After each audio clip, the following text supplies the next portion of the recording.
আপনারা নাম দিচ্ছেন তাফসিরুল কোরআন, আপনাদের দেশে তাফসিরুল কোরআন কম হয়। এমন কিছু অসভ্য মূর্খ বক্তা বের হয়েছে যারা ময়দানে ওয়াজের নামে মানুষকে মুশরিক বানায়। খাজা বাবার গান গাইতে যাইয়া শিরক করে আল্লাহর শানে, রাসূলুল্লাহর শানে। আপনারা একটু চোখ কান খুলুন। এইসব বাজারি ভণ্ড বক্তারা মানুষকে মুশরিক বানায়, কাফের বানায়, বেদাতি বানায়। সুনামগঞ্জের মাটিতে তাদের জায়গা দিবেন না। জুতা পেটা করে বহিষ্কার করবেন এইসব মাজার পূজারী মুশরিক বক্তাদেরকে।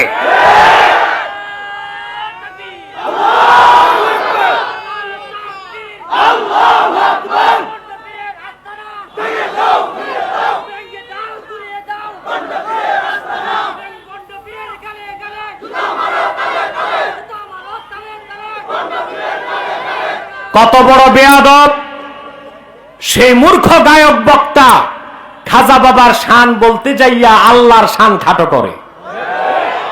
কত বড় বেয়াদব! কোথায় পাইছে এই আউলিয়া প্রীতি?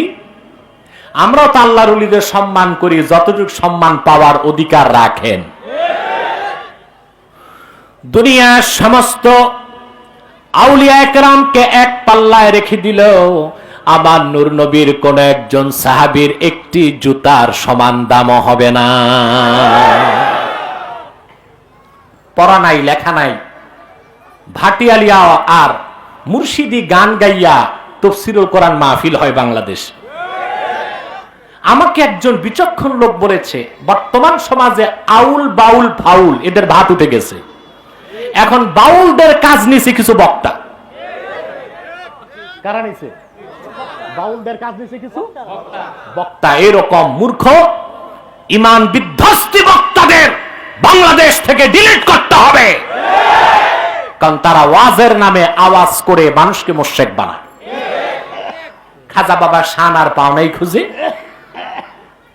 দুনিয়ার সমস্ত আউলিয়া কেরাম এক পাল্লায় দিলে আমার নূর নবীর একজন সাহাবীর একটি জুতার সমান ওজন হবে না, মর্যাদা হবে না।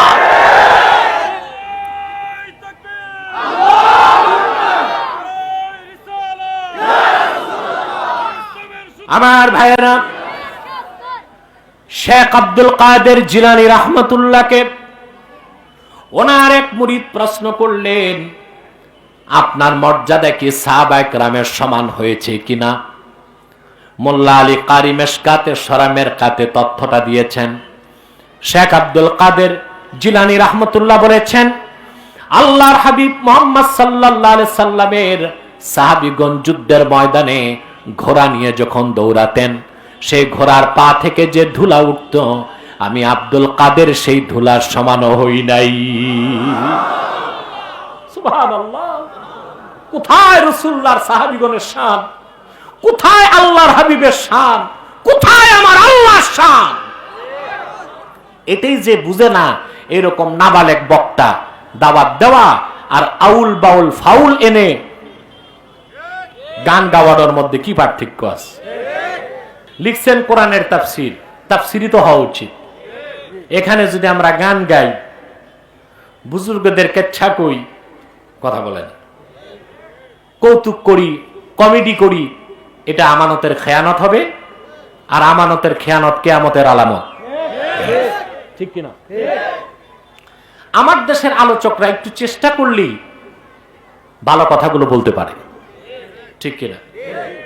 কিছু আজে বাজে শ্রোতা ধরে রাখার জন্য তারা স্টেজে তামাশা করে, ঠিক কিনা? ওই শ্রোতা থাকলেই কি না থাকলেই কি, আল্লাহর কোরআন শোনার জন্য কোয়ালিটি লাগে না, কোয়ালিফাইড লাগে। কি লাগে? কোয়ালিফাইড লাগে, কোয়ালিটি লাগে না। তবু আলহামদুলিল্লাহ বাংলাদেশের ময়দান এখন প্রস্তুত হয়ে গেছে। জ্ঞানবান শিক্ষিতরা আর গল্প কাহিনী শুনতে চায় না, আল্লাহর কোরআন শুনতে চায়, ঠিক কিনা?